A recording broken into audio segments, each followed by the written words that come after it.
রাসূলুল্লাহকে ভালোবাসবেন, সাহাবীরা যেভাবে ভালোবেসেছেন ওইভাবে ভালোবাসবেন। আপনি ইয়া নবী সালাম আলাইকা, ইয়া রাসূল সালাম আলাইকা, আর কতগুলো জিলাপি খাইলেন, বড় একটা মিছিল করলেন। প্রিয় ভাই সব, এইসব বেদাত ছাড়ুন, এগুলি সুস্পষ্ট বিদআত। রাসূলুল্লাহকে ভালোবাসবেন, সাহাবীরা যেভাবে ভালোবেসেছেন ওইভাবে ভালোবাসবেন। সুন্নতের অনুসরণ কিভাবে করবেন? সুন্নতের অনুসরণ করবেন কিভাবে? নবী করিম সাল্লাল্লাহু আলাইহি ওয়াসাল্লামকে ভালোবাসবেন কিভাবে? হযরত আব্দুল্লাহ ইবনে মাসউদ রাদিয়াল্লাহু তাআলা আনহু তিনি সাফ বলেছেন, মান কানা মুস্তান্নান ফালিয়াস্তান্না বিমান কাদ মাত। কেউ যদি সুন্নতের পূর্ণাঙ্গ অনুসরণ করতে চায়, সেজন্য যারা মরে গেছে তাদের অনুসরণ করে। ফাইনাল হাইয়া লা তু'মানু আলাইহিল ফিতনা। কারণ যে ব্যক্তি মারা গেছে, যে ব্যক্তি বেঁচে আছে, ফাইনাল হাইয়া, যে ব্যক্তি বেঁচে আছে, সে যে ভবিষ্যতে ফিতনায় পড়বে না তা নিশ্চিত করে বলার কোনো উপায় নাই। এই জন্য সুন্নতের অনুসরণ করার জন্য মাপকাঠি কোনো পীর নয়, আলেম নয়, মুহাদ্দিস নয়, মুফাসসির নয়।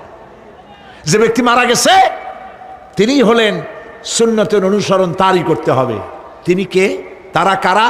উলাইকা আসহাবু মুহাম্মাদিন সাল্লাল্লাহু আলাইহি ওয়াসাল্লাম। তারা হলেন নবী করিম সাল্লাল্লাহু আলাইহি সাল্লামের সাহাবায়ে কেরাম রিদওয়ানুল্লাহি তাআলা আলাইহিম আজমাইন। কানু আফদালু হাযিহিল উম্মাহ। তারা হচ্ছে এই উম্মতের শ্রেষ্ঠ সন্তান। আমার দেশে আসে না, যারা যে সরকার যখন আসে তারা আইসা এক দলে বলে এরাই হলো দেশের জাতির শ্রেষ্ঠ সন্তান।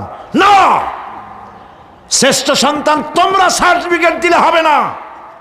এই বিশ্বের শ্রেষ্ঠ সন্তান আল্লাহর নবীরা, আর তারপরেই সাহাবায়ে কেরাম রিদওয়ানুল্লাহি তাআলা আলাইহিম আজমাইন। আবাররাহা কুলুবান, তাদের কলবকে আল্লাহ পাক পবিত্র করেছেন।